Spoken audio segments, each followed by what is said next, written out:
మా latest videos కోసం మా ఈ తెలుగు న్యూస్ ఛానల్ సబ్స్క్రైబ్ చేసి గంట సింబల్ యాక్టివేట్ చేసుకోండి.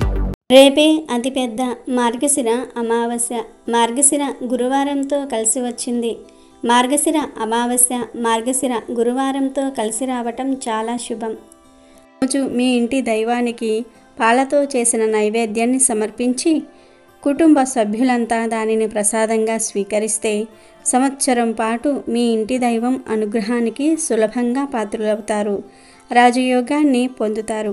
అయితే అమావాస్య మరియు గురువారంతో కలిసి వచ్చిన ఈ రోజున ఇంట్లో వాళ్ళు పొరపాటున కూడా ఈ కూర తినకూడదు. కాదని తింటే అడుక్కునే స్టేజ్కి వెళ్ళిపోతారు. కోరి కష్టాలు తెచ్చుకున్నట్లు అవుతుంది. అష్టదరిద్రాలు కలుగుతాయి, అష్టైశ్వర్యాలు హరించుకుపోతాయి. మరి ఈ మార్గశిర అమావాస్య రోజు ఏ కూరను అస్సలు తినకూడదు అనే విషయాన్ని ఇప్పుడు మనం ఈ వీడియోలో వివరంగా తెలుసుకుందాం. సంక్రాంతికి ముందు వస్తున్న ఈ మార్గశిర అమావాస్య రోజు ఉదయం మరియు సాయంత్రం స్నానం చేసే నీటిలో చిటికెడు నువ్వులను కానీ లేదా చిటికెడు పసుపును కానీ వేసుకుని స్నానం చేయాలి. నల్ల నువ్వులు లేదా తెల్ల నువ్వులు ఏ నువ్వులను అయినా సరే వేసుకోవచ్చు. నువ్వులు లేకపోతే చిటికెడు పసుపును అయినా వేసుకుని స్నానం చేయవచ్చు. ఇలా ఈ అమావాస్య రోజు ఉదయం సాయంత్రం స్నానం చేసే నీటిలో చిటికెడు నువ్వులను కానీ చిటికెడు పసుపును కానీ వేసుకుని చేస్తే గ్రహదోషాలు పోతాయి. 7 జన్మల దరిద్రం, పాపాలు, కష్టాలు ఆ నీటితో పోతాయి. అపార ఐశ్వర్య యోగం కలుగుతుంది, రాజయోగం పడుతుంది. మీ ఒంట్లో ఉన్న దరిద్రం మొత్తం పారిపోతుంది. అంతేకాదు ఈరోజు ఇలా స్నానం చేస్తే మానసిక వ్యాధులు పోతాయి, శారీరక వ్యాధులు పోతాయి, మీ ఒంట్లోని నెగిటివ్ ఎనర్జీ పోతుంది, మీ శరీరానికి నూతన దివ్య శక్తి వస్తుంది. ఆ తర్వాత ఇక మీరు ఏ పని చేసినా విజయాలనే పొందుతారు. ఇలా స్నానం చేయటం వలన మీ శరీరానికి నూతన ఉత్తేజం వస్తుంది. కాబట్టి ప్రతి ఒక్కరూ కూడా ఈ అమావాస్య రోజు ఈ విధంగా స్నానం చేసి శుభ ఫలితాలను పొందండి. ఇంట్లోకి అనేక సందర్భాలలో నెగిటివ్ ఎనర్జీ వచ్చి చేరుతూ ఉంటుంది. అంటే మనం ఎక్కడెక్కడో తిరిగి కాళ్ళు కడగకుండా ఇంటికి వచ్చేస్తూ ఉంటాం. అలాంటి సందర్భాలలో మనతో పాటు మన వెనకే నెగిటివ్ ఎనర్జీ ఇంట్లోకి వచ్చేస్తుంది. దీని వలన అనేక రకాల ఆర్థిక, ఆరోగ్య, మానసిక సమస్యలు ఇంట్లో ఎదురవుతూ ఉంటాయి. బయటవారి ఏడుపుల వలన, నరదృష్టి వలన, నరఘోష వలన కూడా అనేక రకాల సమస్యలు పెరిగిపోతూ ఉంటాయి. ఇలాంటి నరదృష్టి, నరఘోష సమస్యలు, నెగిటివ్ ఎనర్జీ వలన వచ్చే సమస్యలు, ఈ సమస్యలన్నిటి నుండి బయటపడాలంటే అమావాస్య రోజు ఒక చిన్న పరిహారం చేయండి. ఈ పరిహారానికి ఒక చెట్టు కొమ్మ మాత్రమే కావాలి. మరి ఆ చెట్టు ఏమిటంటే గార చెట్టు. ఈ గార చెట్టునే గారమండ చెట్టు అని కూడా పిలుస్తూ ఉంటారు. ఈ చెట్టు పల్లెటూర్లలో రోడ్డు పక్కన ఎక్కువగా కనిపిస్తూ ఉంటుంది. మీకు తెలియకపోతే పెద్దవారిని అడిగితే వారే ఈ చెట్టు దగ్గరకు తీసుకుని వెళ్ళి చూపిస్తూ ఉంటారు. ఈ అమావాస్య రోజు గారమండ చెట్టు కొమ్మలను తీసుకుని వచ్చి తోరణంలాగా కట్టి మీ ఇంటి సింహద్వారానికి తోరణంలాగా కట్టుకోవాలి. లేకపోతే ఒక గారమండ చెట్టు కొమ్మను తీసుకుని వచ్చి సింహద్వారం దగ్గర పెట్టండి. లేదంటే మెయిన్ గేట్ ముందు అయినా సరే పెట్టుకోవచ్చు. చాలామందికి ప్రహరీ గోడలు ఉంటాయి. ఆ గోడ మీద పెట్టుకున్నా సరే సరిపోతుంది. కుదిరితే సింహద్వారానికి తోరణంలాగా కట్టండి, లేదా సింహద్వారం దగ్గర పెట్టండి, లేదా గేటు ముందు పెట్టుకోండి. ఇవేమీ కుదరకపోతే ప్రహరీ గోడ మీద పెట్టుకోండి. అమావాస్య రోజు లేదా అమావాస్యకు ఒక రోజు ముందే అయినా సరే గారమండను తెచ్చుకోవచ్చు. గారమండకు చాలా అతీంద్రియ శక్తులు ఉంటాయి. ఈ చెట్టును దేవతా వృక్షంగా కూడా చెప్తూ ఉంటారు. కాబట్టి ఈ గార చెట్టు దగ్గరకు వెళ్ళి, అమ్మ, మా అవసరం కోసం నీ కొమ్మను తీసుకుని వెళ్తూ ఉన్నాం, మా కష్టాలు తీరేందుకు సాయం చేయి తల్లి అని నమస్కారం చేసుకుని చెట్టు కొమ్మలను తెచ్చుకోండి. ఈ కొమ్మలపై పసుపు నీటిని చల్లి ఆ తర్వాత అమావాస్య రోజు సాయంత్రం 6:15 తర్వాత ఈ కొమ్మను ఇప్పుడు మనం చెప్పుకున్న ప్రదేశంలో పెట్టుకోండి. ఇలా చేయటం వలన నెగిటివ్ ఎనర్జీ పోయి దిష్టి దోషాలు కూడా పోతాయి. మీకు అన్ని శుభాలే జరుగుతాయి. ఇంకా ప్రతి ఒక్కరూ కూడా అమావాస్య రోజు కొమ్మను తెచ్చి ఇంట్లో అక్కడ పెట్టి సంతోషంగా జీవించండి. ఇక ఈ బకుల అమావాస్య రోజు కొన్ని పనులు అస్సలు చేయకూడదని శాస్త్రాలు కూడా చెప్తూ ఉన్నాయి. ఈ రోజు అంటే మార్గశిర అమావాస్య రోజు పొరపాటున కూడా సూర్యోదయం తర్వాత నిద్ర లేవకూడదు. అంటే సూర్యోదయానికి పూర్వమే నిద్ర లేవాలి అని దీని అర్థం. ఇలా ఈరోజు చేయకపోతే అది దరిద్రానికి దారితీస్తుంది. ఇలా నిద్రలేచి తలస్నానం తప్పకుండా చేయాలి. మార్గశిర అమావాస్య రోజు తలస్నానం చేయకపోతే దరిద్రం. ఇలా తలస్నానం చేసే సమయంలో షాంపూలు ఏమీ వాడకుండా కేవలం తల మీద నీటిని మాత్రమే పోసుకోవాలి. ఇక ఈరోజు షేవింగ్, గెడ్డం చేసుకోవటం, గోర్లు కత్తిరించుకోవటం వంటివి అస్సలు చేయకూడదు. ఇలాంటి పనులు ఎంతో శక్తివంతమైన ఈ అమావాస్య రోజు చేస్తే దరిద్రం పడుతుంది. ఇలాంటి పనుల వల్ల భవిష్యత్తులో ఆర్థిక సమస్యలు ఎదురవుతాయి. పూర్వం అమావాస్య రోజు మధ్యాహ్నం మాత్రమే భోజనం చేసి రాత్రి అల్పాహారం తీసుకునేవారు. ఎందుకంటే అమావాస్య రోజు రాత్రి ఆహారం భుజించటం అనారోగ్యానికి దారితీస్తుంది. కాబట్టి ఈరోజు రాత్రికి అల్పాహారం తీసుకుంటే మంచిది. ఇక ఈరోజు ముఖ్యంగా ఉదయం 5 నుండి 6 గంటల మధ్యలో, సాయంత్రం 5 గంటల నుండి 6 గంటల మధ్య అసుర సంధ్య వేళల్లో తలకు నూనె పెట్టకూడదు. అమావాస్య రోజు ఇలా చేస్తే దరిద్రానికి సంకేతమవుతుంది. అదేవిధంగా ఈరోజు అంటే అమావాస్య రోజు పొరపాటున కూడా మధ్యాహ్నం నిద్రించకూడదు. ఇది దరిద్ర దేవతను ఆహ్వానించినట్లుగా అని శాస్త్రాలు చెప్తూ ఉన్నాయి. ఎంతో పవిత్రమైన ఈ అమావాస్య రోజు పొరపాటున కూడా ఎటువంటి పప్పు దినుసులను తినకూడదు. పెసరపప్పు, కందిపప్పు, ఎర్రపప్పు, పచ్చిశనగపప్పు ఇలాంటి పప్పు దినుసులేమీ కూడా ఈరోజు తినకూడదు. కూరగా వండుకొని కూడా తినకూడదు.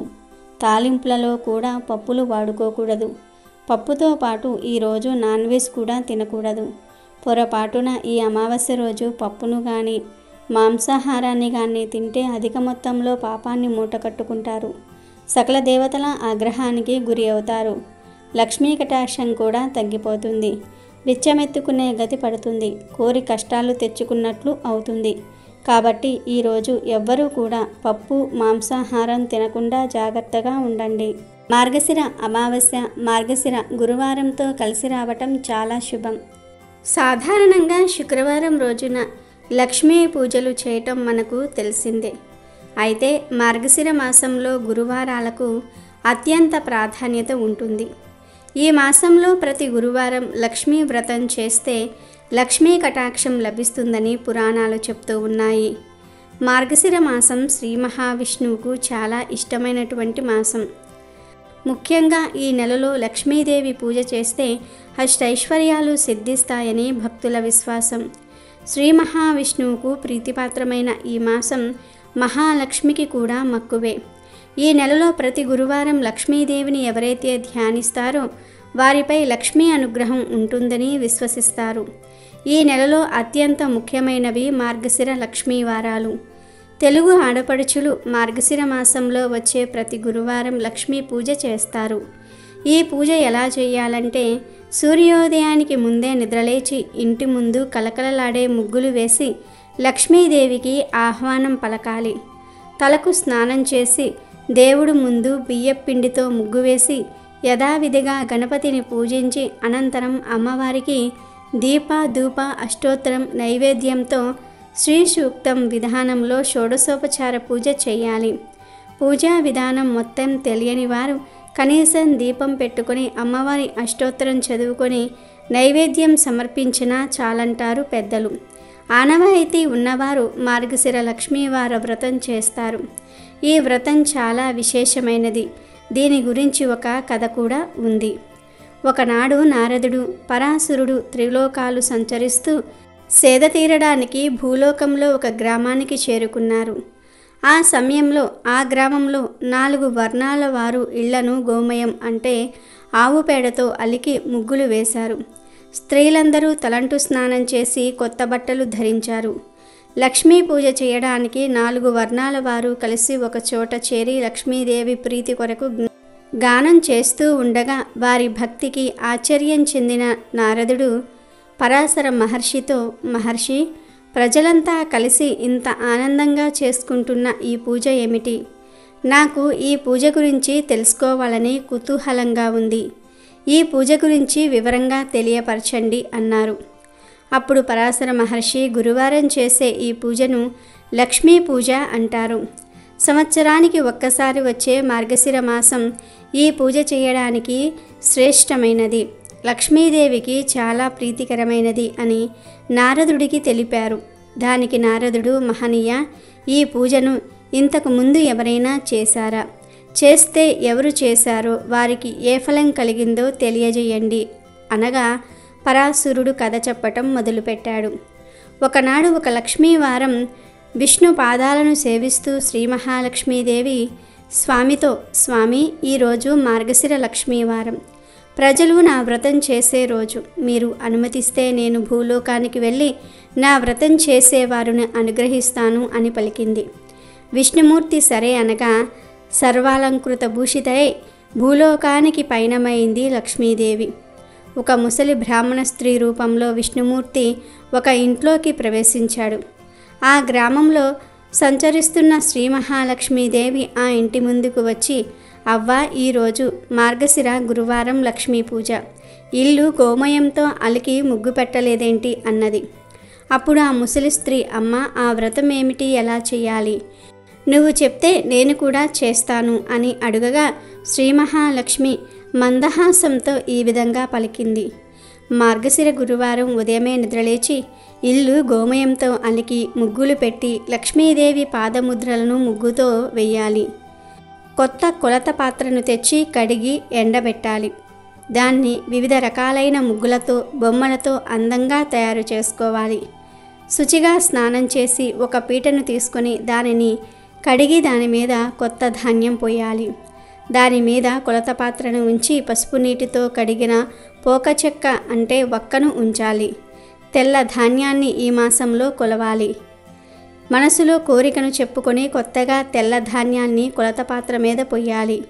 ఎరుపు రంగు వస్త్రాన్ని దాని మీద ఉంచి ఎర్రని పూలతో పూజించి శ్రీ మహాలక్ష్మిని తలుచుకొని దీపారాధన చేయాలి. మొదట పాలు నైవేద్యంగా పెట్టాలి. ఆ తర్వాత నూనె వాడకుండా నేతితో చేసిన పిండి వంటలను మాత్రమే నైవేద్యంగా పెట్టాలి. ఇది ఒక విధానం అని ఆపి లక్ష్మీదేవి ఆ అవ్వతో రెండవ విధానం చెప్పటం మొదలుపెట్టింది. రెండవ విధానం చాలా సులభమైనది. మార్గశిర శుక్ల దశమి తిథి గురువారం వచ్చిన రోజున నిష్ఠతో ఈ వ్రతాన్నే చేస్తే తప్పక సిరి వస్తుంది. ఈ వ్రత నైవేద్యం పంచిపెట్టకపోతే మాత్రం లక్ష్మీ కటాక్షం లభించదు.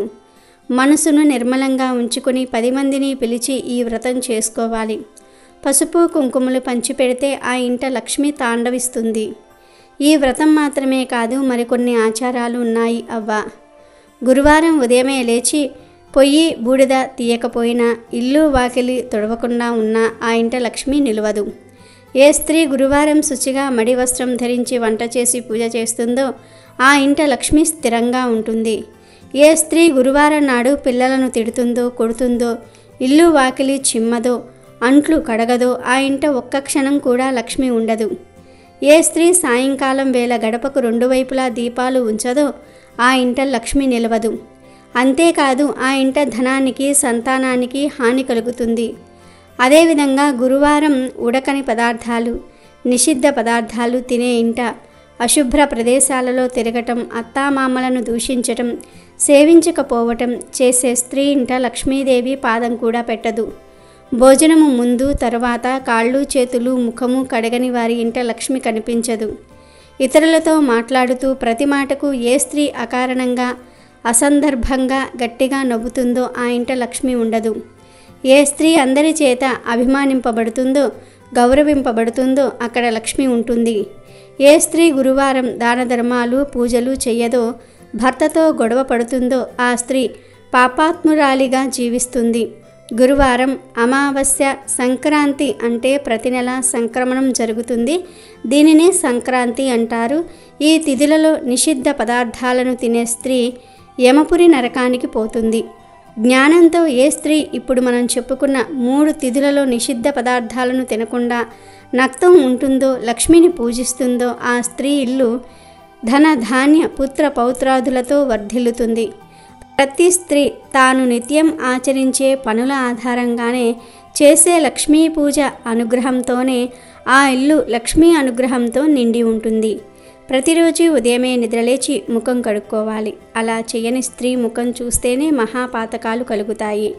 భుజించే సమయంలో పడమర దిక్కున, దక్షిణ దిక్కులకు కూర్చొని అంటే ముఖం పెట్టి భోజనం చేయకూడదు. అలాగే నిత్యం దీపారాధన చేయకుండా ఇంట్లో భోజనం చేయటం తగదు. చీకటి పడిన తరువాత తలకు నూనె రాయకూడదు. కట్టి విప్పిన బట్టలు, మురికిగా ఉన్న బట్టలను ఎక్కడ పడితే అక్కడ పడవేయడమే పెద్ద దరిద్రం. పూజలు చేయనటువంటి స్త్రీలు ఉన్న ఇల్లు శ్మశానాలతో సమానం. అందువల్ల అక్కడికి లక్ష్మీదేవి రాదు. నిత్య దరిద్రం ఆ ఇంట తాండవిస్తుంది అని లక్ష్మీదేవి ఆ ముసలి బ్రాహ్మణ స్త్రీకి వివరించి ఆ గ్రామంలో ప్రతి ఇంటిని చూసి రావడానికి బయలుదేరింది. ఆ సమయానికి ఆ గ్రామంలో ఉన్న స్త్రీలంతా నిద్రలోనే ఉండటం చూసి లక్ష్మీదేవి అసహించుకుంది. ఆ ఊరి చివరకు వెళ్ళింది. అక్కడ ఒక పేద స్త్రీ ఉంది. ఆమె ప్రతిరోజు ఇల్లును గోమయంతో అలికి ముగ్గులు పెట్టేది. బియ్యపు పిండితో ముగ్గేసి లక్ష్మీదేవి పాదముద్రలను వేసి లక్ష్మీదేవి విగ్రహం దగ్గర నిత్యం దీపం పెట్టి ధూపం వేసి నైవేద్యాలు పెట్టి పద్మాసనంలో కూర్చొని నిత్యం లక్ష్మీదేవినే ఆరాధించేది. ఆమె భక్తికి మెచ్చిన శ్రీ మహాలక్ష్మి ఆమె ఇంట పాదాలు మోపింది. ఓ భక్తురాలా, నీ భక్తి మెచ్చాను, వరం కోరుకో, ప్రసాదిస్తాను అని పలికింది. సాక్షాత్ లక్ష్మీదేవిని చూడటంతో ఆ స్త్రీ నోట మాట రాక ఏ కోరిక కోరుకోలేదు. అప్పుడు లక్ష్మీదేవి, నీవు కోరకుండానే నేను వరాలు ఇస్తూ ఉన్నాను. నీవు మరణించే వరకు సకల సంపదలను అనుభవిస్తావు. మరణం తరువాత వైకుంఠాన్ని చేరుకుంటావు అని వరాలిచ్చింది. నా వ్రతం విడవకుండా చెయ్యి, విష్ణుమూర్తి అనుగ్రహం కూడా కలుగుతుంది అని పలికింది. మహాలక్ష్మీదేవి చెప్పిన విధంగానే ఆ స్త్రీ లక్ష్మిని నిత్యం పూజించి సకల సంపదలు, భోగభాగ్యాలు, 5 కుమారులతో ఆ స్త్రీ జీవితం ఆనందంగా గడిచింది అంటూ మహర్షి పరాశరుడు నారద మునీంద్రుల వారితో పలికారు. శ్రీ మహాలక్ష్మిచే స్వయంగా చెప్పబడిన ఈ వ్రతం చాలా విశిష్టమైనది. ఈ కథను నిత్యం చదవటం వలన శుభాలు కలుగుతాయి. అమెజాన్లో బెస్ట్ డిస్కౌంట్స్ కోసం వీడియో డిస్క్రిప్షన్లో లింకు ఉంది, చూడండి. అలాగే మా టెలిగ్రామ్ ఛానల్ సబ్స్క్రైబ్ చేసుకోండి.